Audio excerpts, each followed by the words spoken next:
ओम नमः सिद्धेभ्य। नमो नमः सत्तुहितंकराय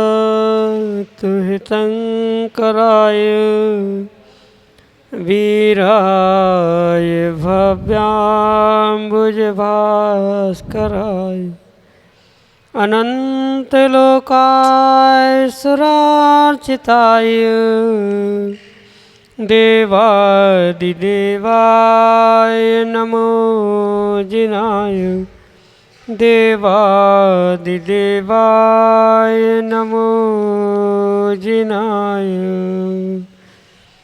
पंच परमेष्टि भगवान की परम पूज्य आचार्य भगवंत गुरुवर विशुद्ध सागर जी मुनि महाराज की परम पूज्य मुनि श्री सुप्रभ सागर जी महाराज की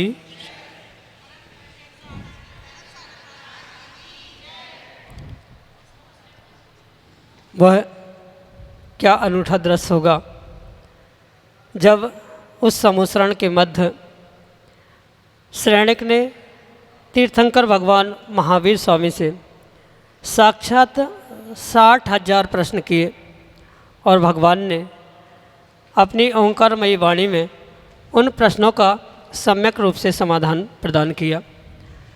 गौतम स्वामी के माध्यम से श्रेणिक ने वह अपने विकल्पों का सम्यक रूप से समाधान प्राप्त किया।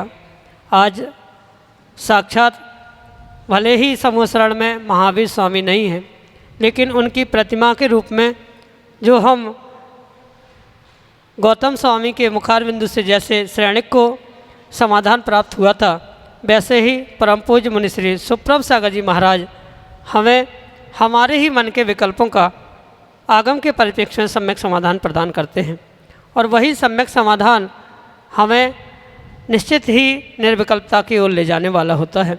क्योंकि जब महाराज श्री उसका हमारे प्रश्न का सम्यक समाधान करते हैं तो प्रश्न कैसा भी हो, किसी का भी हो, हमें लगता यही है कि समाधान हमारे लिए ही दिया है। ऐसे आत्मकल्याण की वह अनूठी विधा समीचीन विकल्पों का सम्यक समाधान प्रारंभ करते हैं। तो आप भी अपना विकल्प भेजें और महाराज श्री से उसका सम्यक समाधान प्राप्त करने का पुरुषार्थ करें, क्योंकि एक बार प्राप्त हुआ सम्यक समाधान निश्चित ही कभी ना कभी हमारे लिए कल्याण का साधन बनेगा ही बनेगा। ऐसे आत्मकल्याण की वह अनूठी विधा प्रारंभ करते हैं। और आज के पहले विकल्प के लिए डॉक्टर मगन जैन, श्रीमती चंदा जैन, आष्टा मध्य प्रदेश से महाराज श्री के चरणों में सपरिवार कोटि कोटि नमोस्तु निवेदित करते हुए अपना प्रश्न रख रहे हैं कि महाराज जी, जैनागम में भेद ज्ञान एक गूढ़ विषय रहा है। क्या शरीर के स्वरूप का चिंतन करने मात्र से भेद ज्ञान की प्राप्ति हो सकती है? हमारे समीचीन विकल्प का सम्यक समाधान करने की अनुकंपा करें। नमोस्तु महाराज जी, नमोस्तु। ओम नमः सिद्धम। परम पूज्य आचार्य भगवान गुरुवर विशुद्ध सागर जी महाराज की परम पूज्य मुनि श्री सुप्रभ सागर जी महाराज जी की भेद विज्ञान वास्तव में गूढ़ता को लिए हुए ही है, क्योंकि भले ही शब्दों में ये कहना आत्मा और शरीर भिन्न है, पर उसकी अनुभूति वास्तव में गूढ़ ही है। शब्दों में या परोक्ष रूप से उसे कहना कितना ही आसान क्यों ना हो, पर उसकी अनुभूति करना उतना ही कठिन हुआ करता, क्योंकि मात्र शरीर के एक एक अवयवों का, उसकी बनावट का चिंतन करने मात्र से भेद विज्ञान नहीं होता। भेद विज्ञान को प्राप्त करने के लिए जीव को आत्मा का स्वरूप भी पता होना ज़रूरी है और साथ में शरीर का स्वरूप भी पता होना भात। जब दोनों का स्वरूप पता चलता है तभी दोनों का भेद विज्ञान या भेद ज्ञान हुआ करता है। भेद करने के लिए जो दो वस्तुएं हैं उन दोनों वस्तुओं के स्वरूप को समझे बिना कभी भी उन दोनों में अभाव होना, दोनों में भेद होना संभव नहीं है। अगर किसी एक का भी स्वरूप पता नहीं है, मतलब मैं जो आत्मा हूँ वह किस प्रकार से चैतन्य गुणों से युक्त है, ज्ञान दर्शन कैसा उसका उपयोग है, ये पता नहीं है, या मेरा शरीर पौद्गलिक है, कार्माण वर्गणाओं से कार्माण पुद्गलों से बना हुआ वह शरीर है, ये अवयव है, ये अस्थिर है, अशरण है, अनित्य है, इस प्रकार का शरीर का भी वास्तविक बोध नहीं है तो भेद विज्ञान संभव नहीं है। और मात्र एक एक नहीं, दोनों का एक साथ स्वरूप का चिंतन करना कि मैं भले ही ये आत्मा इस शरीर में हूँ, विभाव पर्याय में हूँ, पर फिर भी ये मेरा स्वरूप नहीं है, मैं इस शरीर से जो कि पौद्गलिक है उससे भिन्न हूँ पूर्ण रूप से, ये सोचना, ये चिंतन करना, ये ही भेद विज्ञान है। इसलिए मात्र शरीर या पर्याय के विषय में सोचने से, चिंतन करने से, उसकी अशुचि आदि के बारे में विचार करने से भेद विज्ञान नहीं होता। इसके साथ साथ आत्मा जो मैं जीव द्रव्य हूँ उसका स्वभाव कैसा है, उसका स्वरूप कैसा है, शरीर और आत्मा की भेदता यानी दोनों की अवस्था विशेष किस प्रकार से अलग अलग है, दोनों एक साथ होने पर भी दोनों एक दूसरों से पूर्ण रूप से स्वरूप की अपेक्षा से कैसे भिन्न है, इसका चिंतन करना यही भेद विज्ञान है, भेद ज्ञान है। सामान्य रूप से 12 भावना के चिंतन के अंतर्गत शरीर का, संसार का आदि का चिंतन तो किया जाता है, पर उसकी ही विशेषता जब आत्मा के साथ तुलना करते हुए की जाती है, आत्मा के स्वरूप के साथ जब शरीर की इन पर्यायों की व्यवस्था को समझा जाता है, चिंतन किया जाता है, तभी वास्तव में वह भेद विज्ञान होता है और उसी से ही वह भेद विज्ञान की विशेषता प्राप्त होती। और ये भी ध्यान रखें, मात्र चिंतन करने से नहीं, अपितु पुनः पुनः उसके विषय में चिंतन के साथ साथ अनुभूति भी होनी चाहिए। जब कोई शरीर में कष्ट हो, दुख हो, वेदना हो, तब ये महसूस करना कि हाँ, ये शरीर की वेदना जो हो रही है मेरे असाता कर्म के कारण तो हो रही है, पर ये मेरा स्वरूप नहीं है। हो मुझे ही रही है पर मेरा स्वरूप नहीं है, ये हमेशा मेरे साथ रहने वाली नहीं है। सुख दुख के दिनों में ये जो विशेष अनुभूति है, इन सुख दुख से, शरीर की पीड़ा से, शरीर के सुखों से मैं भिन्न हूँ, ये जानना, ये अनुभूत करना, यही वितराग विज्ञान है और यही प्राप्त करना गुण है। शब्दों में तो हर कोई कहता है शरीर आत्मा भिन्न होती है, पर जब सुख दुख आते हैं तब उसकी अनुभूति करते हुए उसे जानना, पहचानना, ये भेद विज्ञान का स्वरूप और भेद विज्ञान की अनुभूति है, जो कि आपके लिए सम्यक समाधान से। मेघा जैन, मुंबई, महाराष्ट्र से महाराज के चरणों में नमोस्तु करते हुए अपना विकल्प रख रहे हैं कि महाराज जी, मेरे ससुराल में सभी लोगों के पैर के अंगूठे की पास वाली उंगली अंगूठे से बड़ी है और मेरी छोटी है। सभी कहते हैं कि मेरे घर में कभी नहीं चल सकती है, मैं कोई काम अच्छे से नहीं कर सकती हूँ, मैं अपने आप को बहुत छोटा महसूस करने लगी हूँ। और अब मैं जब भी आप किसी मुनिराज या भगवान को प्रतिमा को देखती हूँ तो उन सभी की उंगली को देखती हूँ, वो बड़ी होती है। तब मुझे भी लगने लगा है कि क्या मैं सच्चा धर्म नहीं कर सकती, क्या मुझे सम्यक दर्शन नहीं हो सकता, क्या सच में ऐसा है होता है जिसकी अंगूठे के पास की उंगली बड़ी होती है वो ही अच्छा इंसान हो सकता है। अंगुलियां छोटी बड़ी होने से इंसान के व्यक्तित्व की पहचान हो जाती है क्या? हमारे समीचीन विकल्प का सम्यक समाधान करते हुए हमारा मार्गदर्शन करने की अनुकंपा करें। नमोस्तु महाराज जी, नमोस्तु। माँ उंगली के आकार से सम्यक दर्शन प्रकट होना, धर्म क्रिया कर पाना नहीं कर पाना, ये किसी भी प्रकार से बाधक नहीं होता। अगर ऐसा है तो जिनके पैरों में उंगली नहीं है या जिनको हाथ पैर ही नहीं हुए हैं, ऐसे जीव क्या कभी धर्म नहीं कर सकते? सम्यक दर्शन प्रकट नहीं कर सकते क्या? ऐसा किंचित भी नहीं। ये तो जीवों की अपनी अपनी मानसिकता है कि ऐसा होने से ऐसा होता है। जो उन्होंने सोच लिया वैसा उनका कथन भी देखने में आता है। पर आगम के परिप्रेक्ष्य में अगर हम समझें तो ये सर्वथा ज़रूरी नहीं है कि इसी प्रकार से उंगली, इसी प्रकार से हाथ पैर होने से ही वह बहुत श्रेष्ठ काम कर पाए। ये परम सत्य है कि जो दुष्कृत विकृत आयु विकृत शरीर वाले होते हैं उनको पूर्ण रूप से सम्यक दर्शन प्राप्त करने की शक्ति नहीं होती। पर एकाध उंगली कम होने से आपको हीन भावना से, धर्म ध्यान से दूर होने का किसी भी प्रकार से विचार करने की आवश्यकता नहीं है।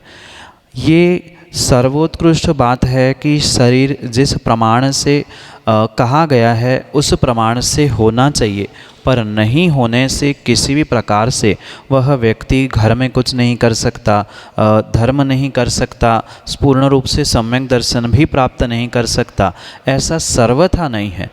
कथनचित इन निमित्तों का जीव के साथ प्रभाव पड़ता है। आचार्य भगवंतों ने इस विषय में लक्षण शास्त्र के माध्यम से उंगलियां छोटी बड़ी होने का क्या फल है, उससे उस जीव का आने वाले समय में क्या प्रभाव पड़ता है, ये सब कुछ लिखा तो है, पर फिर भी ऐसा कहीं भी नहीं लिखा कि वो धर्म में पीछे रहेगा, उस जीवन में वो कुछ अच्छा काम कर ही नहीं सकता। ऐसा बिल्कुल भी नहीं है। अगर बहुत गौर से देखे और लक्षण शास्त्र को समझे तो अंगूठे से बाद की जो उंगली है, अंगूठे के पास वाली उंगली बहुत ज़्यादा भी लंबी हो तो वो भी सुलक्षण या अच्छा लक्षण नहीं माना जाता। तो कितनी छोटी है, कितनी बड़ी है, क्या है, उस पर वह निर्भर करता है कि व्यक्ति का लक्षण अच्छा है कि नहीं है। पर सामान्य रूप से कभी भी इन शरीर के अवयवों को देखकर हीन भावना को प्राप्त करना ये उचित कार्य नहीं है। ये तो पूर्व पर्याय में जैसा आपने नाम कर्म को प्राप्त किया था, आश्रव बंध को प्राप्त किया था, वो वर्तमान में उदय में आई है और उसे ही लेकर अगर हीन भावना से आप जीते रहेंगे तो आने वाले समय में पुनः ऐसे विपरीत कार्य, विपरीत शरीर को ही प्राप्त करेंगे। इसलिए ऐसा कितना ही विपरीत कार्य क्यों ना हो, आप बिल्कुल भगवान की पूजा कर सकते हैं, विधान कर सकते हैं, मुनियों को दान दे सकते हैं, इसमें किसी भी प्रकार से रुकावट नहीं है। आप बहुत बड़ी तपस्या कर सकते हैं, आप स्वाध्याय कर सकते हैं, आप धर्म ध्यान कर सकते हैं। किस कारण से आप अपने आप को हीन मान रहे हैं, ये आप स्वयं ही सोचें और समझें। शरीर मात्र साधना के लिए, धर्म करने के लिए, सम्यक दर्शन आदि प्राप्त करने के लिए साधन है, साध्य नहीं है। ऐसा अगर है तो फिर त्रियंचों के तो अंग अवयव सबके अलग अलग होते हैं, फिर त्रियंचों को भी सम्यक दर्शन नहीं होना चाहिए। नारकियों के भी तीसरे नरक तक सम्यक दर्शन की संभावना हुआ करती है, तो उनका तो बिल्कुल ही संस्थान ही विपरीत होता है, तो उनको भी नहीं होना चाहिए। ऐसा सर्वथा नहीं है। जब एकाध उंगली, एकाध हाथ, कान, नाक आदि जो मुख्य अंग कहलाते हैं, अंग कम है या उपांग कम है तो ही वह विकृत शरीर वाला कहा जाता है। छोटा बड़ा होने से किसी भी प्रकार से वह विकृत शरीर वाला नहीं कहलाता। इसलिए ये हीन भावना निकाल कर आप पुरुषार्थ करें, धर्म ध्यान करें, सम्यक दर्शन को प्राप्त करने का प्रयास करें। ये परम सत्य है। पिछली पर्याय में अगर सम्यक दर्शन होता तो माँ स्त्री पर्याय में नहीं आते। दुष्कृत विकृत आयु मतलब छोटी आयु वाले, विकृत शरीर वाले वर्तमान में नहीं होते। ये साक्षात प्रमाण पत्र है कि पिछली पर्याय में सम्यक दर्शन का अभाव था, इसलिए इस पर्याय में ऐसी व्यवस्था मिली है। और आज भी ऐसी बातों को लेकर हम अपनी मानसिकता खराब करेंगे तो किसी भी प्रकार से हम आने वाले जीवन में अच्छा कार्य नहीं कर सकते। ये व्यक्तित्व की पहचान कराने वाले अंग विशेष, उपांग विशेष होते हैं, पर उंगली पूर्ण रूप से अंग नहीं है और हीन या अधिक है तो ही वो दोषपूर्वक कही जाती है। छोटी बड़ी कितनी है, कैसी है, वह देखकर ही मायने रखा जा सकता है। इसलिए आप अपनी हीन भावना को छोड़ते हुए विशेष रूप से त्याग, तपस्या, दान, धर्म ध्यान, पूजा पाठ आदि सब कुछ करें। किसी भी प्रकार से प्रतिमा को, मुनिराजों को या किसी व्यक्ति विशेष को देखकर आप अपने आप में हीन भावना से, धर्म से दूर होने का विचार बिल्कुल ना करें। जितनी विशेष साधना करोगे उतना विशेष फल आपको आने वाले समय में मिलेगा। अन्य साधना करने में किसी भी प्रकार से आगम में ऐसे छोटी उंगली वालों को रोक टोक नहीं है। अगर 6वीं उंगली होती या 4 ही उंगलियां होती तो आहार दान देना, अभिषेक आदि में निषेध होता है, पर ऐसी छोटी बड़ी उंगली से किसी भी प्रकार से धर्म ध्यान में विकल्प नहीं होता। यही आपके लिए सम्यक समाधान। श्रीमती मिली जैन, गाड़रवारा, मध्य प्रदेश से अगले समीचीन विकल्प के लिए। नमस्ते गुरुदेव, मेरा प्रश्न यह है कि जब हम किसी के अच्छे के लिए, या जैसे किसी को मंदिर जाने के लिए इबादत करने के लिए, या बच्चों को डांटते हैं, अच्छी चीज़ें सिखाने के, तब अपने को क्रोध आता है, तो उसका क्या, कैसे बंद बंधते हैं या उसका क्या फल होता है? नमोस्तु महाराज। चाहे दूसरों के अच्छे के लिए, चाहे दूसरों की बुराई के लिए, अगर आपने कसाई की है तो माँ नियम से उसको आपको उतना ही पाप लगेगा जैसे सामान्य रूप से आपने कसाई को प्राप्त किया। व्यक्ति इन बातों को नहीं समझ पाता और ये सोचता है मैं तो सामने वाले के अच्छे के लिए रोक रही, टोक रही हूँ, कसाय आदि कर रहे। पर अगर हम आगम की और कर्मों की व्यवस्था समझे तो कर्मों को ये नहीं पता कि आप किसके लिए कर रहे हैं, किसी अभिप्राय को लेकर, किसी व्यक्ति विशेष को लेकर या स्वयं के लिए। उसे तो मात्र इतना पता है कि आपने क्रोध कसाय की है तो उसकी जो फ्रीक्वेंसी है वैसे क्रोध कसाय के निमित्त से जो कर्म परमाणु, पुद्गल परमाणु आने वाले हैं वे तो आके ही रहेंगे। उसमें कोई किसी प्रकार से समझौता हो ही नहीं सकता। साथ में ये भी समझे कि आपका भले ही अभिप्राय बच्चों को या परिवार को सुधारने का हो, सच्चे मार्ग पर लगाने का हो, कुछ अंशों में उसका पुण्य तो लगेगा, पर ये अवश्य माने क्रोध कसाय के निमित्त से या किसी भी कसाय के निमित्त से जो विशेष पाप का आश्रय होने वाला है वह पाप के रूप में ही आपको फलीभूत होने वाला है। जैसे सामान्य रूप से अगर हम समझे कि आपकी भावना अच्छी है, आपने 10% पुण्य किया, पर जो कसाय के निमित्त से क्रोध या अन्य जो भी विपरीत कार्य आपने किए हैं उसके निमित्त से 50, 60, 70, 80 और पता चला 100% भी आपके परिणाम खराब हुए हैं, तो आप स्वयं सोचे आपको कितना प्रॉफिट हुआ और कितना घाटा हुआ। स्वाभाविक बात है 10-20% के पुण्य के या अच्छे उन विषयों को, अच्छे पुण्य वर्गणाओं को प्राप्त करने के चक्कर में हम 80-90% घाटा कर रहे हैं, वो किसी भी प्रकार से सही सौदा हो नहीं सकता। ठीक है, उनको समझाना चाहिए। मैं ये भी नहीं कह रहा हूँ कि समझाना नहीं चाहिए, धर्म मार्ग पे नहीं लगाना चाहिए, धर्म मार्ग पर लगाना चाहिए, समझाना चाहिए, पर उतना ही समझाना चाहिए, उतना ही सुधारना चाहिए जिसमें मेरा बिगाड़ ना हो। दूसरे के सुधार में मेरा बिगाड़ हो रहा है, दूसरे के बिगाड़ में मेरा बिगाड़ हो रहा है, वो किसी भी प्रकार से उचित नहीं है। और यही जीव सबसे बड़ी भूल करता है कि दूसरे के सुधार के चक्कर में, किसी के राग के चक्कर में किसी से द्वेष कर बैठता है। जैसे आदिनाथ भगवान के साथ हुआ था, वे किसी की व्यवस्था बनाने के चक्कर में किसी से उस व्यवस्था को चौपट कर पाए और स्वयं की व्यवस्था उनकी बिगड़ गई। ऐसा ही प्रत्येक जीव को समझना होगा, किसी के भी राग में, किसी के भी सुधार में, किसी के बिगाड़ में, द्वेष में भी हमें अपना बिगाड़ ना हो, इतना ही सामने वाले को समझाना चाहिए, सुधारना चाहिए या सलाह देनी चाहिए। फिर भाई तुम जानो, तुम्हारा काम जाने, तुम्हारा पुण्य है सो ठीक है, नहीं है सो ठीक है, क्योंकि ऐसे उत्कृष्ट कार्य पुण्यात्मा ही कर सकता है। अगर उसका पुण्य का उदय नहीं है, आप चाहे क्रोध करे, माथा फोड़े, मारा पीटी भी करे, पर उसे नहीं मानना है सो नहीं मानना है। आप यही सोचे कि उसका पुण्य पाप उसके पास। हाँ, समझाना, पुनः पुनः समझाना, प्रेरणा देना, ये माँ का, पिता का कर्तव्य हुआ करता है, पर उनके सुधार में मेरा बिगाड़ ना हो, इतना ही विचार करते हुए कार्य करे। यही आपके लिए सम्यक समाधान।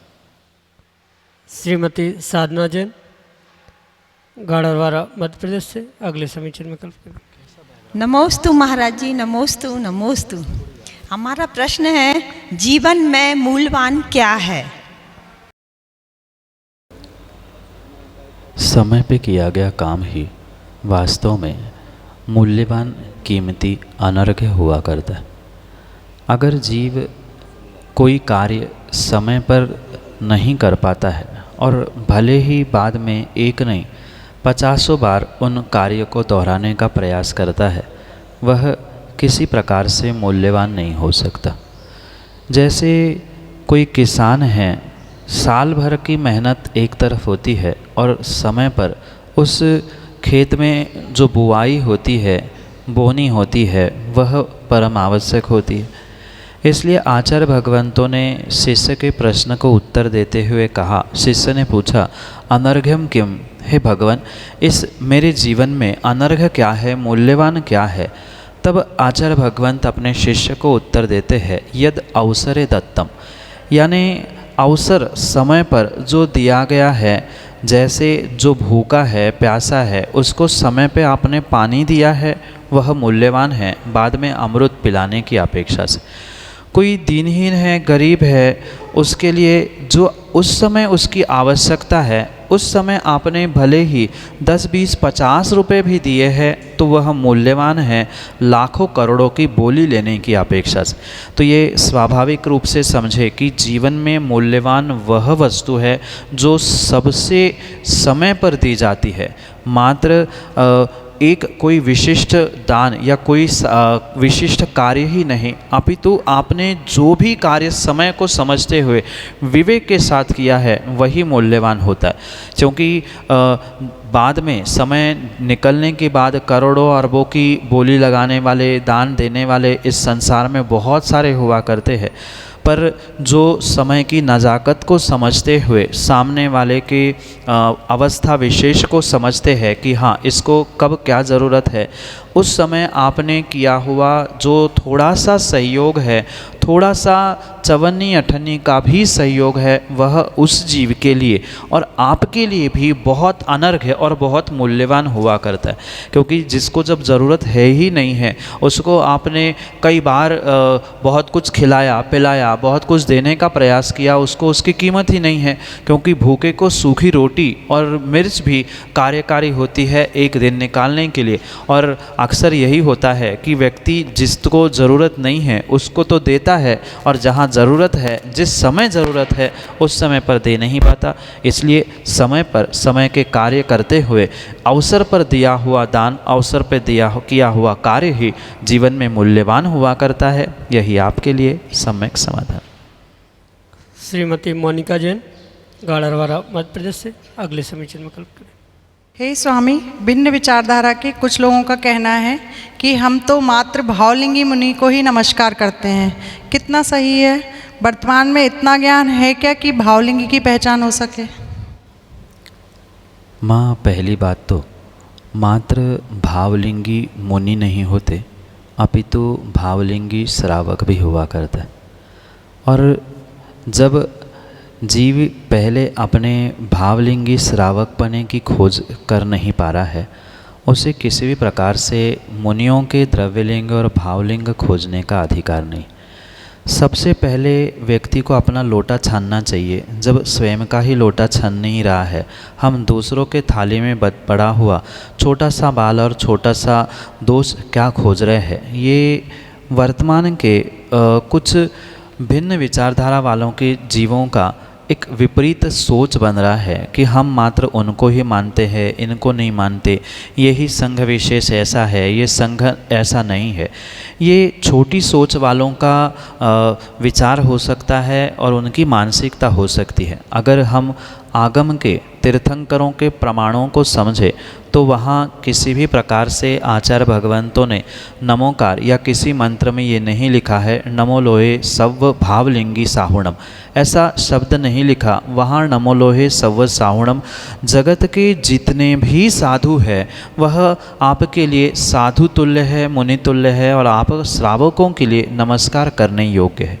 हाँ, परीक्षा करने की बात तब कही है जब आपको गुरु बनाना है, पर परीक्षा करने का मतलब ये नहीं है किसी एग्ज़ाम हॉल में उनको 50, 100, 200 प्रश्न पूछवाए जाए उनके उत्तर देने पर ही वे भावलिंगी है, ऐसा ज़रूरी नहीं है। और मैं तो कहता हूँ जो भावलिंगी का प्रदर्शन करने वाले होते हैं या अपने आप को, अपने संघ को जो भावलिंगी कहते हैं, वे आगम के परिप्रेक्ष्य में प्रदर्शन करने वाले कभी नहीं होते। रिद्धिधारी मुनिराज, भावलिंगी मुनिराज कभी अपने मुख से नहीं कहते कि मैं भावलिंगी हूँ। वे तो सम्यक दर्शन के साथ होने से भावलिंगी होते हैं। और जो सम्यक दर्शन के अभाव में मात्र व्रतों का पालन करते हैं उन्हें आगम में द्रव्यलिंगी कहा है। बाहर से भले ही कोई उनकी पहचान नहीं है, पर उनका तत्वों का श्रद्धान, तत्वों का रुझान कैसे है उस पर निर्भर करता है कि वह द्रव्यलिंगी है कि भावलिंगी है। श्रावकों के लिए तो कुंद कुंद भगवान जैसे महान महान आचार्य भगवंत कहते हैं कि एक मिथ्या दृष्टि पाषाण खंड को आप भगवान की प्रतिमा मानकर उनकी पूजा करते हुए साक्षात अरिहंत की पूजा का फल प्राप्त कर सकते हैं। वो चाहे द्रव्यलिंगी हो चाहे भावलिंगी मुनिराज हो, आपने अगर उनको भावलिंगी मानकर नमस्कार किया है, आपने माथा टेका है, दान दिया है, तो आपने साक्षात चतुर्थ काल के मुनिराज के दर्शन और उनके ही आहारदान आदि का पुण्य प्राप्त कर लिया है। इसलिए श्रावकों को तो किसी भी प्रकार से ये विकल्प नहीं करना चाहिए कौन कहाँ है, कैसा है, उनका ज्ञान क्या है, कौन से संग से है, भावलिंगी है कि द्रव्यलिंगी है। हमें तो मात्र दिगंबर मुद्रा देखते हुए, नमस्कार करते हुए काम करना है। ये समझना कि आगम में जो व्यवस्था लिखी है, चाहे द्रव्यलिंगी भावलिंगी के साथ रहना, उनकी वंदना आदि आदि के निमित्त से, ये निर्णय करने के लिए भी आचार्यों ने कहा है कि कम से कम साधु अगर परस्पर में मिलते हैं तो 3 दिन साथ में समाचारी करे और फिर कौन भावलिंगी और कौन द्रव्यलिंगी ये साधु परस्पर में निर्णय करे। श्रावक दूर से ही घर बैठ के ही अगर निर्णय करे, घोषणा करे कि अमुक भावलिंगी नहीं है, अमुक द्रव्यलिंगी है, साधु भी मिलना ही नहीं चाहे और कहता है कि ये भावलिंगी नहीं है इसलिए हम नहीं मिल सकते, तो ये स्वयं के भावलिंग पर ही प्रश्न चिन्ह है, सामने वाले पर नहीं। इसलिए श्रावकों के लिए तो जैसे हमारे गुरुजी ने हमें शिक्षा दी है कि बेटा उनका पुण्य पाप, उनका चारित्र, उनके दोष, उनका सम्यक दर्शन उनके लिए विषय है। हमारे लिए दिगंबर मुद्रा मिली, हमारे लिए तो वंदनीय है। लोक लाज के खातिर इतना ही नहीं, बड़े बड़े आचार्यों ने ये लिखा है कि भले ही हमें पता है कुछ विपरीतता सामने आने पर भी लोगों के मर्यादा के निमित्त से प्रत्येक श्रावक को और प्रत्येक साधु को परस्पर को मिलते हुए प्रति नमोस्तु नमोस्तु, श्रावकों को तो श्रावकों को ही नहीं साधुओं को भी करना चाहिए, क्योंकि आपके विपरीत करने से अन्य समाज, अन्य लोगों पर विपरीत परिणाम पड़ सकता है। इसलिए लोक लाज के खातिर बाद में 3 दिन बाद परीक्षा करे नहीं करे, पर वह किसी प्रकार से कौन कैसा है ये सोचने की आवश्यकता नहीं है, क्योंकि बाहर के दिखावे से कोई भावलिंगी नहीं होता। छोटी सी पंक्ति जो नीतिकारों ने लिखी है उसे समझना बहुत आवश्यक है। ज्ञान जात न पूछो साधु की, जात न पूछो साधु की, पूछ लीजिए ज्ञान, मोल करो तलवार का, पड़ी रहन दो म्यान। म्यान से कीमत नहीं होती, भले ही उनका ज्ञान हमें समझ में उपदेश के माध्यम से नहीं आए, पर उनकी चर्या, उनका विषय वे जाने। हमें तो किसी भी प्रकार से उनकी जात, उनका लिंग, उनका संग ना पूछते हुए सबसे पहले मर्यादा का पालन करते हुए, सम्यक अपनी आज्ञा सम्यक का पालन करते हुए उस दिगंबर मुद्ला को प्रणाम करना ही उचित है। श्रावकों के लिए जो जैसी भिन्न विचारधारा वाले हैं वो वैसा सोचते हैं और करते हैं। कुंद कुंद स्वामी कहते हैं कि पंचम काल में भी इस भरत क्षेत्र में भी भावलिंगी मुनिराज है। जिनको पंचम काल में कुंद कुंद स्वामी की अपेक्षा से वह भावलिंगी मुनिराज नहीं दिखते हैं, उनका श्रावकों का भी शायद भावलिंग नहीं है। अगर श्रद्धा है तो प्रत्येक पत्थर में जब अरिहंत की मुद्रा दिख सकती है तो उन मुनिराजों में भी भावलिंग ना खोज पाए, ये श्रद्धा की कमी है। यही आपके लिए सम्यक समाधान।